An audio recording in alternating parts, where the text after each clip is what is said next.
మన ఆచారాలు, సంస్కృతి, సాంప్రదాయాలకు స్వాగతం.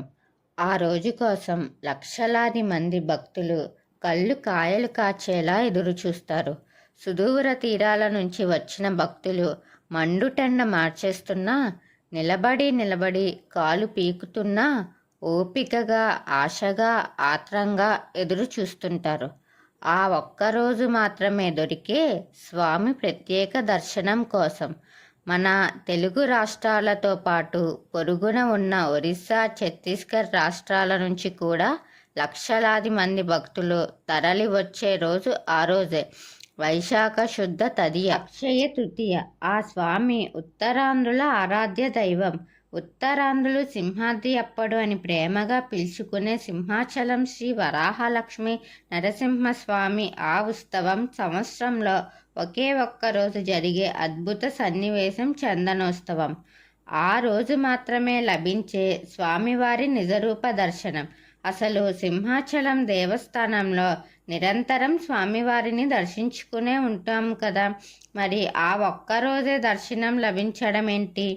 అవును, ప్రతిరోజు స్వామివారిని దర్శించుకోవచ్చు. కానీ దట్టమైన చందనపు పొరల మధ్య ఉండే నరసింహస్వామి ఒక లింగం మాదిరిగా దర్శనమిస్తాడు. కానీ అక్షయ తృతీయ రోజు మాత్రమే, అది కూడా కొన్ని గంటల పాటు మాత్రమే, తన నిజ రూపంలో 2 అవతారాలు వరాహ నరసింహంలా ఒక్కరోజు మాత్రమే నిజరూప దర్శనమిచ్చి మిగిలిన కాలమంతా చందనపు పొరతో ఉండటానికి కారణమేంటి? ఇప్పుడు తెలుసుకుందాం. దీని వెనుక పెద్ద చరిత్ర ఉంది. చరిత్రే కాదు, ఈ ఉత్సవంలో ఎన్నో విశేషాలు, మరెన్నో విచిత్రమైన సాంప్రదాయాలు ఉన్నాయి. సింహాచలం శ్రీ వరాహలక్ష్మి నరసింహవారి దేవస్థానం విశాఖపట్నానికి 11 కిలోమీటర్ల దూరంలో తూర్పు కనమలో సముద్రం మట్టానికి 244 మీటర్ల ఎత్తులో సింహం ఆకారంలో ఉన్న సింహగిరి పర్వతంపై ఉంది. ఈ క్షేత్రం దక్షిణ భారతదేశంలోని ముఖ్యమైన వైష్ణవ పుణ్యక్షేత్రంలో ఒకటి. సింహాచలం తిరుపతి తర్వాత అత్యధిక ఆదాయం కలిగిన దేవాలయం కూడా ఇదే. దశావతారాల్లోని 2 అవతారాల సమ్మిళిత విలక్షణ అవతార కొలువు తీరిన క్షేత్రం. భారతదేశంలోని వరాహ నరసింహ అవతారాల కలయికతో శ్రీ మహావిష్ణువు స్వయంభువుగా వెలసిన ఏకైక మహాపుణ్యక్షేత్రం సింహాచలం. ఇక్కడ స్వామి వరాహ వదనంతో, మానవ శరీరంతో, సింహవలంతో విలక్షణమూర్తిగా భక్తులకు దర్శనమిస్తాడు.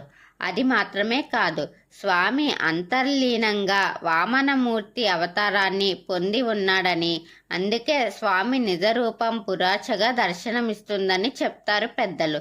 ప్రస్తుతం నడుస్తున్న వైవస్తవ మన్వంతరానికి శ్వేత వరాహ స్వామి అధిపతి.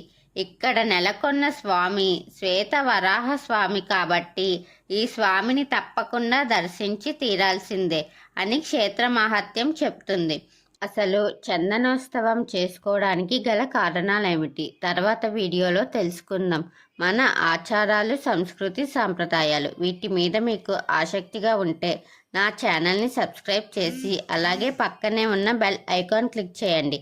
నా వీడియోస్ని మీరు ఆదరించి లైక్, షేర్, కమెంట్ చేయండి. ఓం శ్రీమాత్రే నమః.